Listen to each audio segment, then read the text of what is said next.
Good afternoon, Oakstone. Good afternoon to everyone on the stream. Happy first day of Unleavened Bread. We are really excited to be here today, and we are here to celebrate this week that God has set forth from the foundation of time, His Moed, the set-apart times of the Lord, the feast of the Lord, and we are privileged that we get to come together to celebrate these times. I want to, I think Ashley may have already read this, but I want to go ahead and read Exodus 12. So let's just be starting out in Exodus 12 and verse 15. If we would, turn there with us, please. Exodus 12 and verse 15.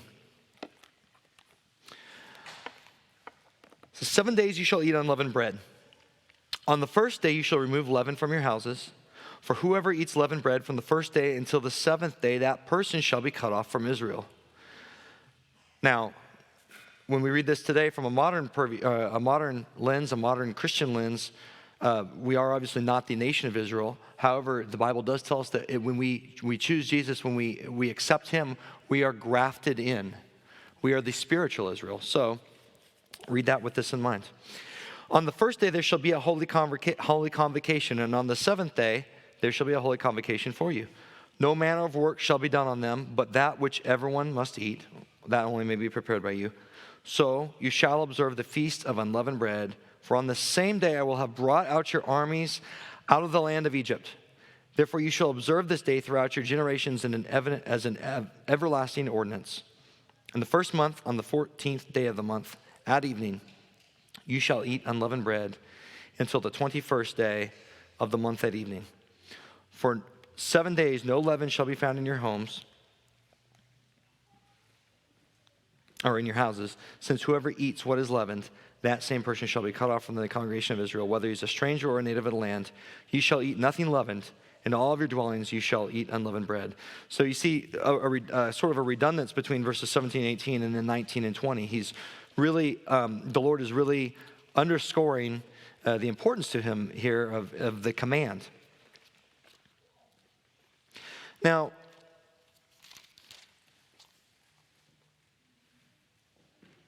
I want to point out that this is the beginning of the year, essentially. It's in the very first month. That's early on in the first month. This is essentially the new year. It's all but a few days into the new year for the Lord and His people. And He's putting them through this exercise of unleavened bread, okay? So on the surface, if I can be very frank, the idea of unleavened bread, eating unleavened bread, it's kind of like you got Christmas where you give gifts and you got all the things, and then that's kind of like we see all the appeal that might come with that. And to be very honest, there's, to me at least, not a lot of appeal of the notion of unleavened bread. You can ask, why did God give this as the thing? Why is unleavened bread the thing? Why is this what this feast day is about? And why are we here keeping it? Why unleavened bread? There are any number of things that God could have said, this is the feast of so-and-so, fill in the blank. I'm going to pick something highly important to me. But He goes with unleavened bread, right? So we want to talk about that a little bit today. Why He went with that. Why this should be a tremendously important day for us. And why the getting out of the leaven and the taking in of unleavened bread is just so extremely important. So we're breaking a little bit into the middle of the thought here when we read Exodus 12. This is the middle of the story. This is part of this reset that God was doing for His people, right? So they've been in Egypt for quite some time, 430 years. And this is the exit strategy that God lays forth and sets forth for them. And I like, as we go through this today, let's go through the symbolism. Please consider the symbolism of everything as we go through it. There is a duality in all of this that aligns so beautifully with the Christian walk. And we'll go through that as we talk about that today. But the Israelites, of course, didn't start this way. They did not start enslaved. God chose them, right? Many years prior, He chose them. He chose Abraham. So get out of your land, go to a new land, I'll give you a new land. And Abraham believed Him. Abraham had faith and he followed the leading of God to go to this new land. Because he did it, He blessed him. He promised him a son, and then Isaac was given. And then Isaac chose the God of his father to follow Yahweh, the God of his father, and He blessed him for that. And then, of course, Jacob had sons. They all had sons, but the one of the line that we follow, it was Jacob or Israel. and he chose to follow God. He made a covenant with God. And then he had the sons. And of course, we see through Joseph the migration of all of the people due to famine, circumstances that God ordained and set up, that they all end up in Egypt. And you see God's uncommon favor and grace given to Joseph. When you see that he was a boy who was a little maybe full of himself in how he carried on with his brothers, or maybe just very sure of himself at least. But God working with him through dreams, and then him getting himself thrown into a ditch, getting himself sold off, getting himself landing in Egypt.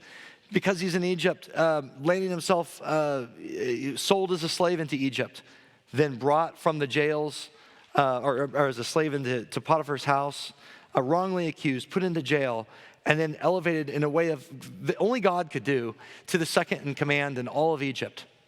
And because of that, and because of his shrewdness and his wisdom in following God and his ways, he finds a way to put by the grains, put by everything, and so he is the one that sees Egypt and all the surrounding countries, as well as the family of Israel, through this long famine. So they start out with a high hand, pretty much. You start out with the promises, and then you start out with a high hand, and as so often happens, life happens. In this case, the life that happens was a new Pharaoh that didn't remember or didn't know the God of Jacob, didn't know the God of Joseph, and begins to impose restrictions and tighten down the clamps and put on restraints and shackles, and begins to take these people, which have begun to multiply in abundance, begin to abound in Egypt, and takes them and makes them into slaves. So that in and of itself is a microcosm of what life looks like for us. You may have God's favor in your life. You may have responded to God in faith, and then life comes along, and he begins to enslave and put shackles on. And we find ourselves before too long, I don't know how long it took for them to become enslaved, but so often what happens is we find ourselves slipping and slipping and slipping, kind of like the proverbial frog in the pot, the boiling pot. And you find yourself before too long, you find that you're enslaved to sin. You find yourself in Egypt.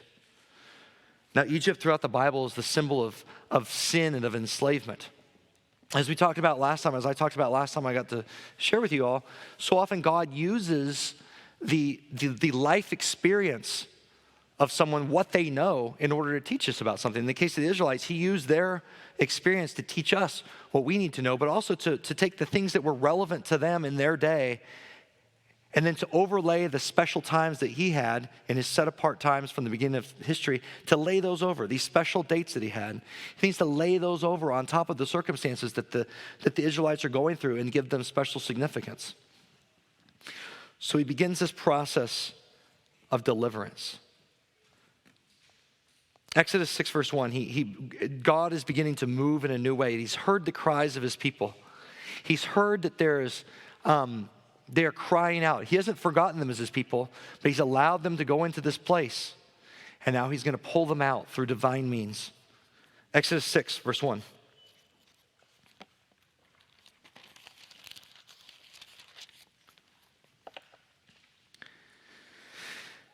Then the Lord said to Moses, "Now you shall see what I will do to Pharaoh. For with a strong hand he will let them go, and with a strong hand he will drive them out of his land."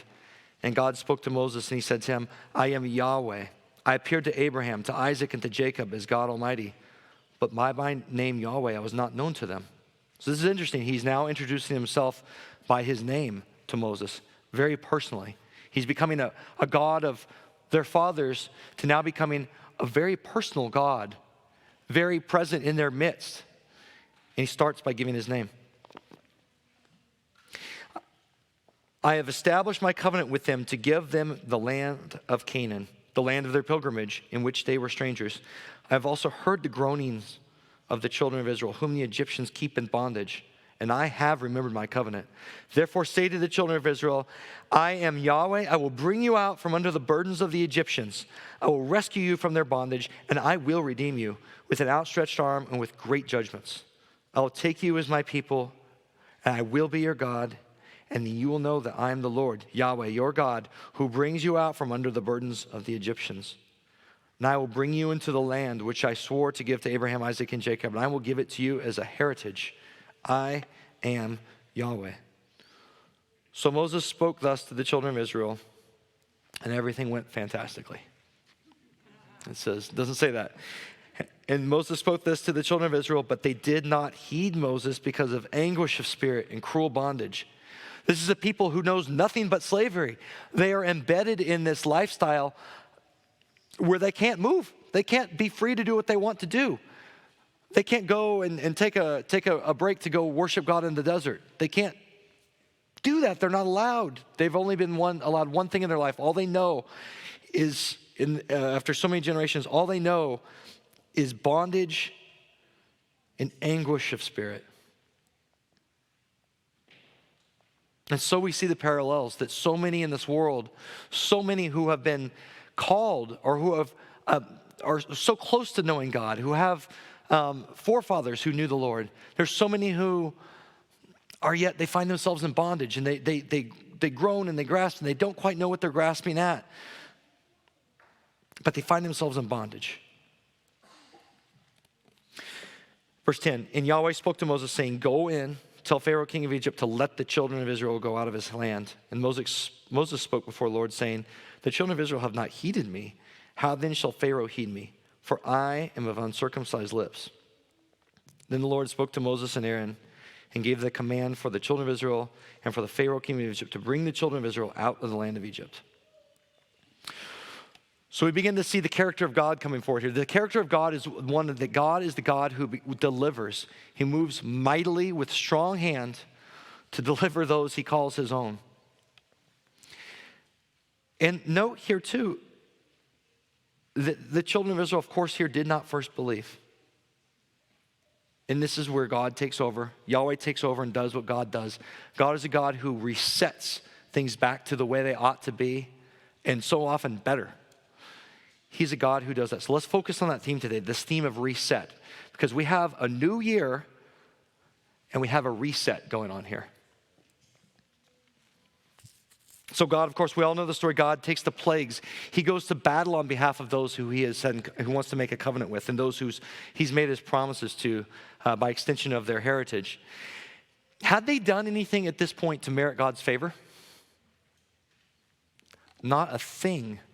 They happened to have blood running through their veins that was distantly related to those who God had made his promises to, their forefathers. They had done nothing at this point to gain this grace and favor that God was giving them. And so God goes and gives all the plagues. He takes all these signs and he employs all of his might, probably not all of his might. He lifts up a couple fingers and all the plagues of Egypt that come upon them that we all know. We don't have to go through each and every one. But through these signs, the people begin to come to believe. And how do we know that they come to believe?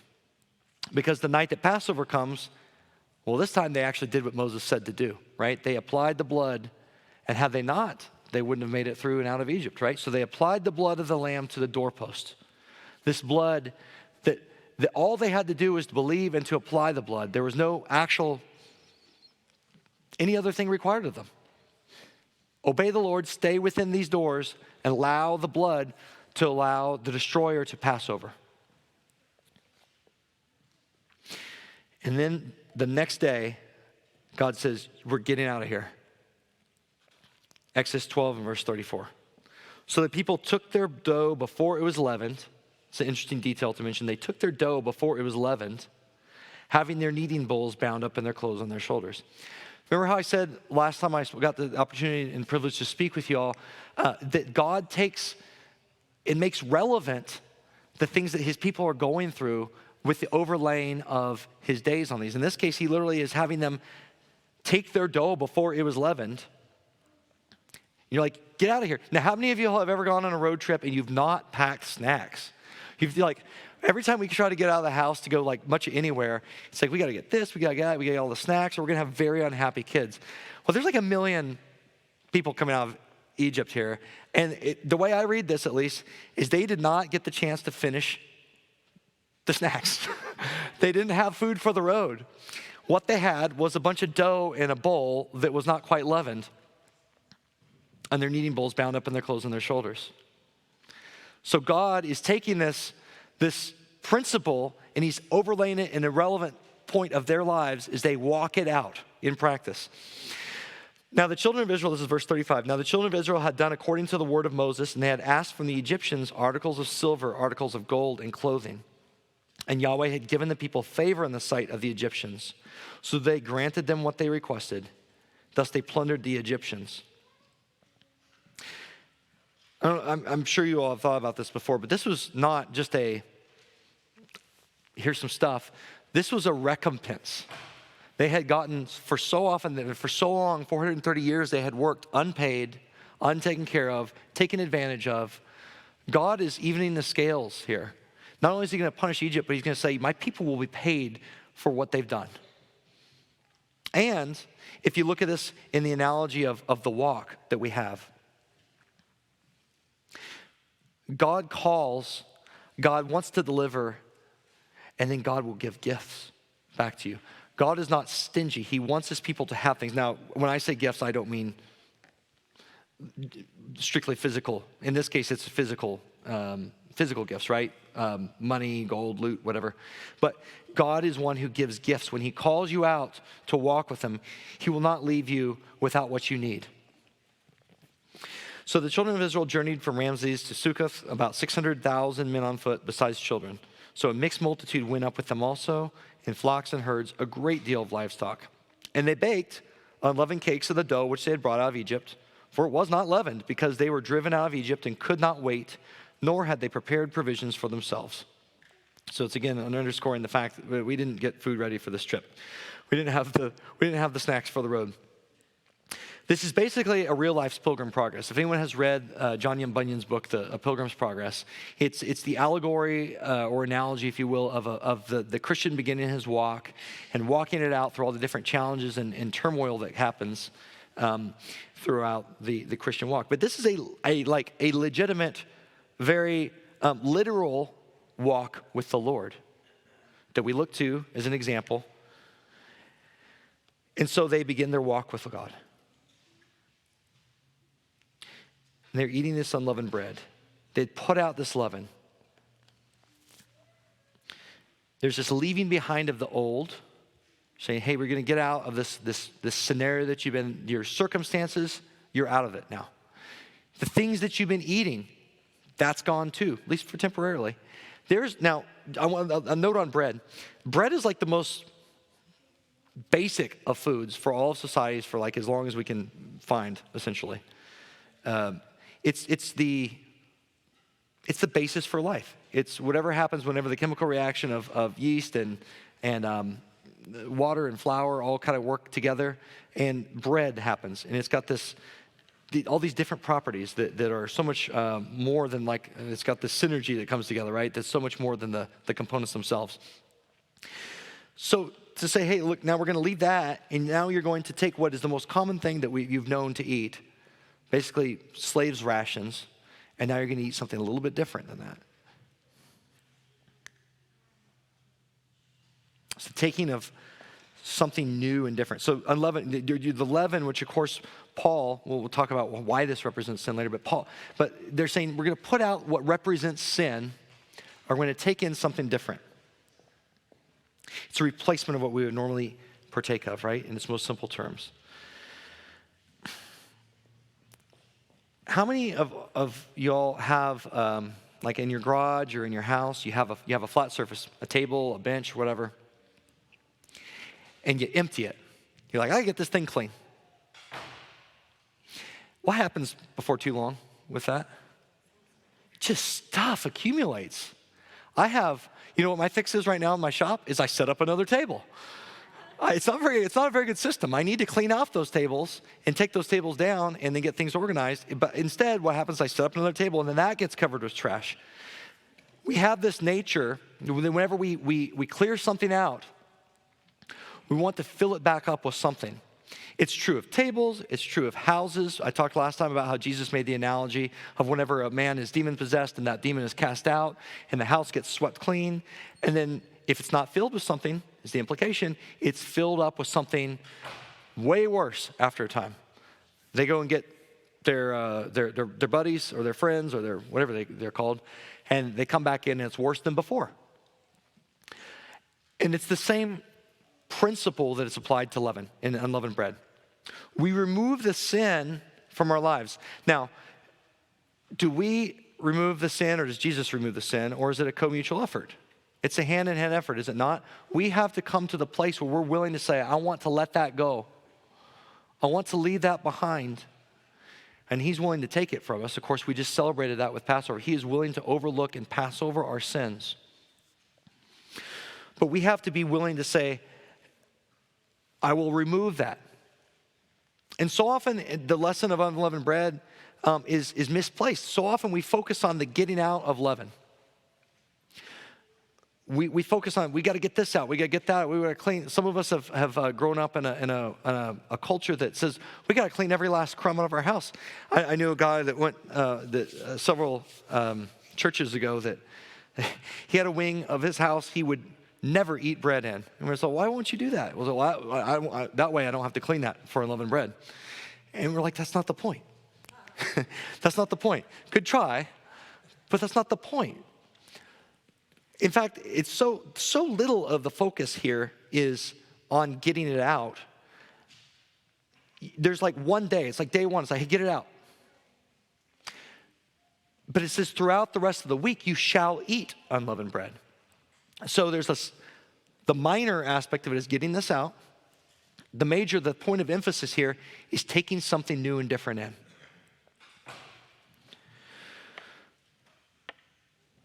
So what we find here, to recap quickly, is we are at the beginning of the year.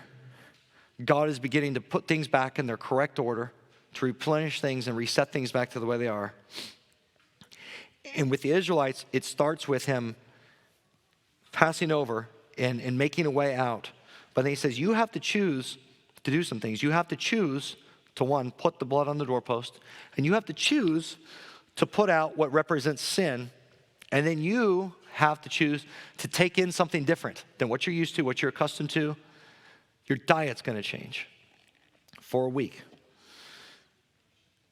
And so he's taking that empty table that you've removed the metaphorical leaven from, and he's saying, you need to fill this with something good and pure. Otherwise, it's just going to accumulate stuff. Like the table in my shop or the table in your house. It's just going to accumulate stuff. But for us, that has to begin with faith, right? It has to begin with faith that God can do what he's promising to do, that he will work through us, that as we remove the elements of choosing sin in our life and rather choosing the righteousness of unleavened bread, we have to have the faith to go through with that. So, okay, did life look the same for the Israelites once they left Egypt? It was the beginning of a very new and different existence for them, right? They went from being settled, they went from having homes to being completely unsettled and migratory. They weren't really sure where their food would come from because they didn't have snacks for the road. We already established that. And they weren't really sure where their drink would come from. And not a month goes by or so before they begin to complain. So they have set out on their walk with the Lord. God's going to take care of them. He's going to give them the provision that they need. They're instructed in the first 7 days to begin to take in of the unleavened bread. In the allegory of the Christian walk, that is to begin to take in the righteousness of Jesus, to take in the righteousness, the things of God, to put out the sin, take in what is good and pure, to fill up the table, to fill up the empty vessel with what is holy and right and pure. But just as it does within our Christian walk, time passes. We're walking with the Lord. We get baptized coming through the sea, right? Hebrews talks about how they went through the sea and it was a baptism of sorts. And we go through time long enough and we begin to drift, right? We begin to drift. We begin to maybe not trust God as much as we should. And then we begin to complain. Where's the food? Where's the sustenance? And then we begin to remember maybe some of the life we've known. And the human condition is this. We so often have a way of remembering things not quite the way they happened, right? Oh man, things were so much better the way they used to be. Things weren't so hard. Things weren't so uncertain. In Exodus 16 verse 3, oh, that we had died by the hand of the Lord in the land of Egypt, when we had sat by the pots of meat, and when we eat bread to the full, because you've brought us out into this wilderness to kill this whole assembly with hunger. I would ask you, I think they're misremembering this. I can't imagine 1 million plus people having endless food as slave people, having endless food in Egypt. I don't think that was the case. So I think they have this tendency to misremember.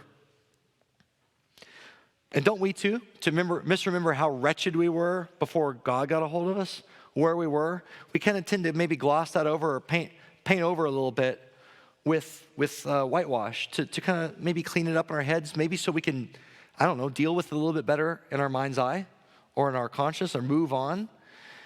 Instead of embracing what it was we were and that God extracted us out of that. So often I think the reason the gospel is so important is that it underscores the importance of saying, I was one way, God took me out and made me a different way, and he rescued me from that because I was a sinner, I was wretched. And when we begin to maybe whitewash over it or misremember like the Israelites did here, we lessen the power and lessen the levity and the gravity of Jesus' sacrifice. Right? Because now we're not quite as bad as we once were. We didn't need as much deliverance as maybe we thought.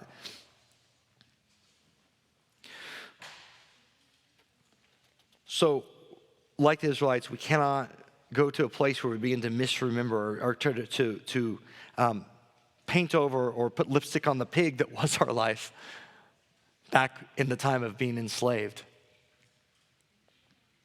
Nonetheless, despite their complaining, Exodus 16:4, God said to Moses, behold, I will rain bread from heaven for you, and the people shall go out and gather a certain quota every day that I may test them whether they are walking my law or not. And of course, the test here was that, hey, you're going to gather it for 6 days, and I'd like you to not do that on the seventh day. I'll provide double. I'll be your sustenance and your provision. I'll provide double, but will you do it? God's asking us, will you be obedient? I'm going to test you. Will you have faith that I'll take care of you? It's not going to maybe look like what you thought. Where's your food going to come from? I bet you didn't think it was going to come from heaven if you're the Israelites. I bet you didn't think it was going to fall out of the sky, or that like later huge swarms and flocks of quail would come dashing in and create just like a thick layer of it on the ground that you just go pick up. I bet you didn't think that's where I was going to get you your food. But you should be able to trust that I will take care of you and I will provide what you need.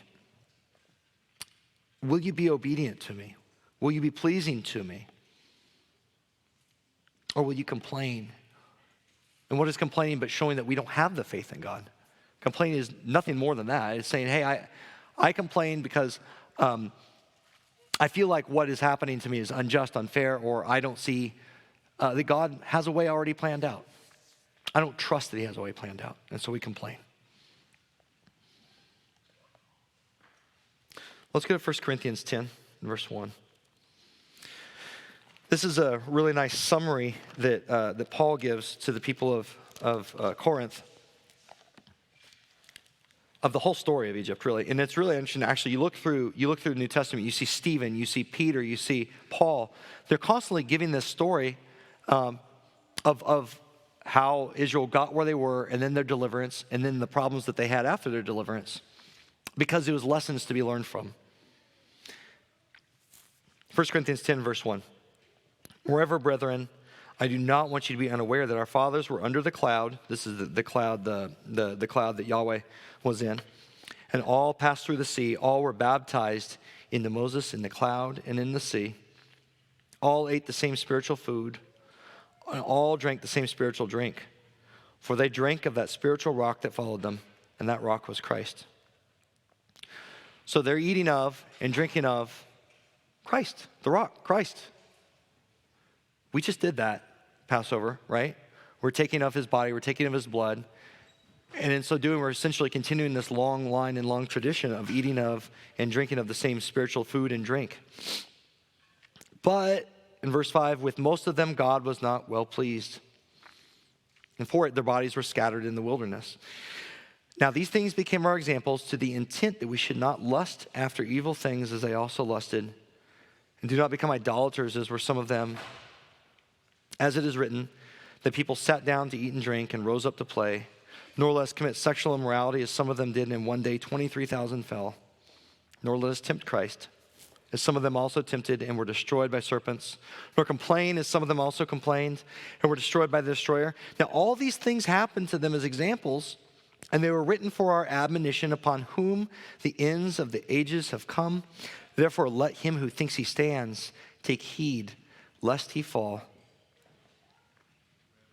This was a people who believed that they were God's chosen people. And yet they found themselves subject to a strict judgment when they were not walking in his paths. It's not enough to know who God is, not even enough to say, look up in your camp and see that God is there on the mountain next to you or in the cloud over you. If he's there and you still choose to go away from him and to pursue these other things, these other idols, that's not okay with the Lord. No temptation, verse 13, no temptation has overtaken you except such as common to man, but God is faithful, who will not allow you to be tempted beyond what you are able, but with the temptation will also make a way of escape that you may be able to bear it. Therefore, my beloved, flee from idolatry.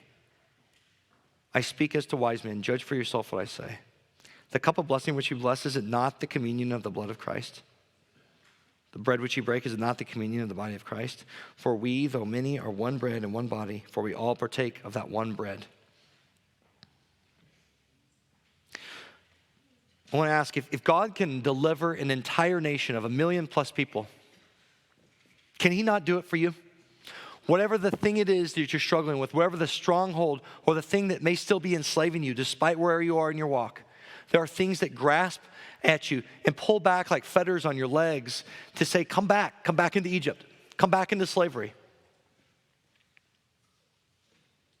God can still deliver you. God is a God who delivered the Israelites, though they once knew freedom before Egypt. He can still deliver. And where we find ourselves at the beginning of this year, this is the beginning of God's new year. I think this is intentionally set up, the days of unleavened bread, to say, look, I want you to have New Year's resolution in my new year. You're going to take out the sin. You have to opt to do this yourself. Please opt to put out the sin, put out the leavening, and please replace it with something better. Please replace it with me, God is saying. And Paul continues in a little bit earlier, and he doesn't continue, but a little bit earlier in 1 Corinthians in chapter 5, he says, do you not know that a little leaven leavens the whole lump? He's saying a little bit of sin can get in you and work through the whole body, the whole lump. It can change the substance of the whole thing, just like leaven changes the substance of dough, makes it into a different thing altogether. Therefore, purge out the old leaven. This is Paul speaking. Now remember, this is after Jesus had been crucified. Had these days been nailed to the cross, he wouldn't have been referring to this. Therefore, purge out the old leaven, that you may be a new lump, since you are truly unleavened. For indeed Christ, our Passover, was sacrificed for us. Therefore, let us keep the feast, not with old leaven, nor with the leaven of malice and wickedness, but with the unleavened bread of sincerity and truth. There we are. If there's any doubt on what leaven represents and what unleavened bread represents, Paul makes it clear for us. Leaven, malice and wickedness, unleavened bread, sincerity and truth. This is a time to choose. I would challenge each and every one of us, myself included. This is a new year. Let this be the time of your New Year resolution. Take out the things that are causing you to sin. Put them away. If we are continuing in on our sins, then no matter what amount of physical unleavened bread we eat this week, it doesn't matter. What is it that God or Jesus told the Pharisees when they were tithing on every little bit of herb that they could grow in their garden? He was saying, look, you neglected the weightier matters of the law. You neglected justice and truth and mercy. You should have done those things without leaving those other ones undone. You should have done those too. But the most important, the weightier matters of the law, he's setting two different things apart here. He's saying there are the weighty matters and there are those that are not as weighty. The ones not as weighty are the literal physical application of that law. The weightier matters are justice, peace, and mercy. You should have done these without leaving those other ones undone. So this week I challenge us all, let's not leave undone the partaking of actual physical unleavened bread, right? But the weightier matters in this week is replacing the leaven and the sin we are putting out. We get a clean slate, we get washed clean, we get a period of remembrance of what Jesus did to wash us clean, and then we have a putting out, and now what are we going to fill our lives with? So I challenge us during this time, what are we going to do differently? It's really no different than a time of New Year's resolutions in man's, calendar of years. Instead of working out though, let's do something, let's spiritually flex, right? Let's spiritually work out. Let's take the things that we are maybe neglecting. I can speak to my life that so often, I work late into the evenings and I wake up late. So I kind of sleep through what would be my Bible study time sometimes. That happens. Let's do the difficult things. Whenever Israel was out in the wilderness, it wasn't as simple as going back to your house that you already had established. When you're free to worship God, there is some uncertainty, right? You might not be as comfortable as you once were, walking around in the desert, wondering where your next meal will come from. There is an element of discomfort involved in that. But we were not called to a walk that is supposed to be easy. We're called to a walk wherein we are to take in Jesus. We're to do it daily. So let's be in prayer constantly during this time. Let's be in Bible study constantly during this time. Let's urge one another to good works during this time. Let's pour in to God. Let's push into God. What is the first thing in the Lord's Prayer? Well, okay, maybe not the first thing. Like the second ask, right? It's hallowed be your name, God. Blessed are you. And will your kingdom please come? Will your kingdom be magnified? Will you not only return, but will you make your kingdom expand and be greater? Both in the future and now. But then the main ask coming in is, give us what we need this day. Give us our daily bread. Let's ask God each day during this week, please be my daily bread. Be my unleavened bread.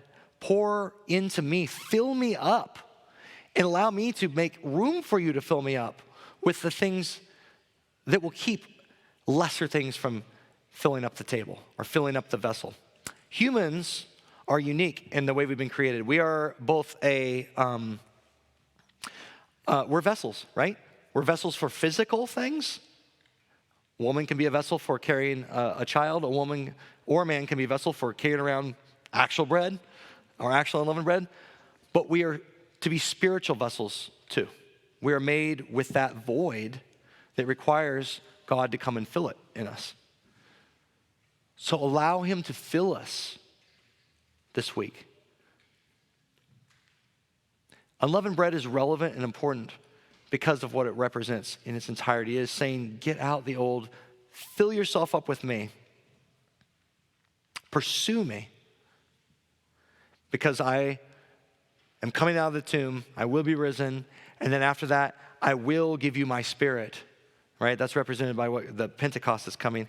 All of this message, all of these life lessons are tied up within the messages that are embedded in the holy days of the Lord. So as we fill ourselves with unleavened bread of life, I want to turn to John 6. John 6 has a lot to say about the bread of life. We know this is all familiar, but consider this in light of what we ought to be filling ourselves with. John 6 and verse 27. Jesus is talking and teaching. He says, don't labor for the food which perishes, and for the food which endures, but for the food which endures to everlasting life, which the Son of Man will give you, because the Father has set his seal on him. So that's a promise we can claim this week. So often during the feast days, I might have a little bit extra cash in my pocket, and it can become, where are we going to go eat? What nice places? What's the food situation this week going to be? He's saying, don't worry about that. The food which endures to everlasting life is what you want, which the Son of Man will give you. Jesus will give this to us because Father has set his seal on him to do exactly just that. Then they said to him, what shall we do that we may work the works of God? And Jesus answered him and said to them, this is the work of God, that you believe in him whom he sent. It's exactly the same as it was in Egypt for the Israelites. They had to believe, and so do we, for that work to be accomplished. Therefore they said to him, what sign will you perform then that we may see it and believe you? What work will you do? They're still asking for signs. Our fathers ate the manna in the desert, and as is written, he gave them bread from heaven to eat. And then Jesus said to them, assuredly I say to you, Moses did not give you the bread from heaven, but my Father gives you the true bread from heaven. For the bread of God is he who comes down from heaven and gives life to the world. And they said to him, Lord, always give us this bread. And Jesus said to them, I am the bread of life. He who comes to me shall never hunger, and he who believes in me shall never thirst.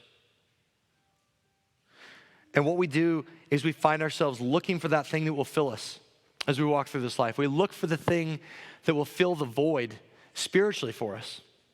Do we not? We're always looking for something to fill up the empty stomachs. And that's fine. God made us that way. But we also go to find and fill the emptiness that we feel by default as humans because we want to worship God. We've been made to worship God.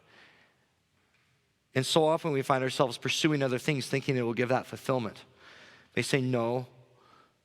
The bread of God is he who comes down from heaven. And if you come to me, you will never hunger. And if you believe in me, you shall never thirst. I've said to you that you have seen me and yet do not believe. All that the Father gives me will come to me, and the one who comes to me I will by no means cast out. For I have come down from heaven not to do my own will, but the will of him who sent me. This is the will of the Father who sent me, that of all he has given me I should lose nothing, but should raise it up at the last day. And this is the will of him who sent me, that everyone who sees the Son and believes in him may have everlasting life, and I'll raise him up on that last day. And then the Jews complained about him and said, because he said, I am the bread which came down from heaven. And jumping forward to verse 47, Jesus underscores this again. He says, most assuredly I say to you, he who believes in me has everlasting life, for I am the bread of life. Your fathers ate the manna in the wilderness, and guess what? They're dead. This is the bread which comes down from heaven, that one may eat of it and not die. So this is a better bread from heaven that we get to eat of in our walk. I am the living bread which came down from heaven. If anyone eats of this bread, he will live forever. And the bread that I shall give is my flesh, which I shall give for the life of the world. This week, let's be praying that God will give us our daily bread in the form of Jesus, in form of a deeper relationship with him, and by extension with the Father. That is the meaning of this holy day. Why did God put it in the form of bread? It's because it's a thing that we all need, we all understand. Bread throughout the Bible, it basically means food. In this case, it's saying legit, yes, unleavened bread. But it means food so often. He's saying, look, I am the food which you must fill yourself with. When you take out the stuff that's impure and fill yourself with the pure lump, make it be me. Let's remember this lesson throughout this week, that when we've emptied ourselves of the leaven, to fill ourselves daily with unleavened bread. As we eat the actual unleavened bread this week, all the more important that we must eat of the spiritual unleavened bread. Let's go through this week, maybe reinforcing, encouraging one another in that. I don't know how that looks for each and everybody, but let's spend time in prayer with the Lord. Maybe spend time with the Lord in prayer together with the Lord, but let's encourage one another. Let's lift one another up. Let's focus on that relationship with God. Do the hard things like waking up early in the morning. I'm saying that to myself more than anyone because, man, am I a night owl. But wake up, spend that time with God before everyone else gets around. Find him in the secret place. And let's just be filled with him. Allow this week to be the thing that changes, because God is a God who resets. He's resetting things at the beginning of his year. He's saying, get it all out, bring in me. Just as he does with the cycles of 50 and the Jubilee, he resets things. Just as he will do when Jesus returns, he resets things. The Feast of Unleavened Bread is a time of resetting. So let's join him in that to reset and to fill ourselves with the things of the Lord. Let's worship him now.